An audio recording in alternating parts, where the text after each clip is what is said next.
Welcome to Epiphany, the season that follows Christmas in the Christian church calendar. I will always remember the morning I drove into Portland singing along with the oldies but goodies playing on the radio. I was going to pick up our older son's senior photos and was eager to see the proofs. It was a beautiful, almost late summer-like day. The sky was a brilliant blue and crystal clear.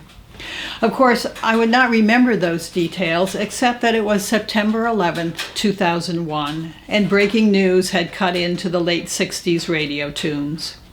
2 planes had plowed into the World Trade Center. In the billowing smoke, people were jumping from office windows. The buildings were precariously holding together before they would inevitably crumble. And in those moments, on that day, 9/11, our lives changed forever.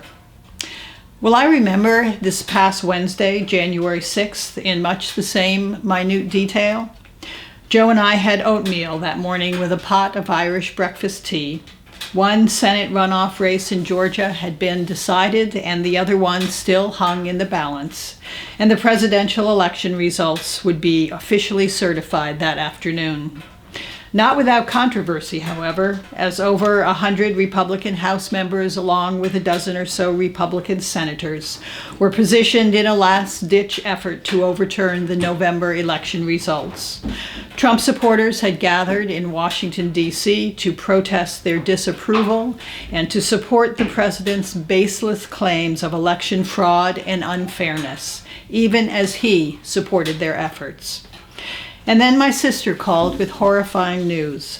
Mob rule had taken over and protesters were storming the Capitol building. Windows were being smashed, federal property looted, walls were being scaled, barricades ignored. Congresspeople were being evacuated, tear gas liberally employed. The barbarians were truly at the gate, and we all wondered if this was the beginning of the end of our democracy. So fragile to begin with, yet with proper respect and understanding and care, so resilient. Is that what will now come to mind each January 6th? Will it be the day of insurrection when domestic terrorists shook this country to its very foundation? Or will I remember that January 6th is Epiphany, the beginning of the season of light in the Christian church? Epiphany is the day that the magi, the wise ones, completed a long journey. It took them to Jerusalem and into King Herod's court. Finally, they knocked on a door in Nazareth and offered their gifts to the Christ child. Tradition has it that the magi traveled home by a different route to avoid Herod. He, of course, a barbarian at heart, sent his soldiers and minions to massacre all the children under age 2 to ensure that no child would unfairly and fraudulently seize his power. Will I remember January 6th as the day of insurrection or the day of Epiphany?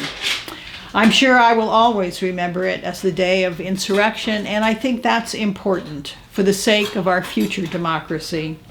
However, I also hope that I will remember January 6th as the day of Epiphany too. I hope I remember that the baby born in Bethlehem was no longer an infant, but likely a toddler when the Magi arrived. He was growing, and one day would be the one to preach a life-changing message of light breaking through darkness, a message of new beginnings rather than turbulent endings, a message of nonviolence and intentional personal choice, a message of hope and the possibility of healing, a message that is his gift to us. Whether or not we are Christians, the essence of Jesus' message, his gift, is one that we need so very much in the days ahead. The message of light, new beginnings, hope, healing, and perhaps above all, the message of nonviolence and intentional personal choice. Stephen Schwartz, best known for creating the musical Godspell, wrote another song featured in a lesser-known musical. It highlights at least one aspect of that gift and its potential to begin to nourish and heal us and our country, and to change our lives forever. In closing, I am grateful to Reverend Jonna Jensen that she shared it in a main conference United Church of Christ email. Of all the gifts we have received, one is most precious and most terrible. The will of each of us is free. It's in our hands. And if one day we hear a voice, if he should speak again, our silent Father, all he will tell us is the choice is in our hands. Our hands can choose to drop the knife. Our hearts can choose to stop the hating. For every moment of our life is the beginning.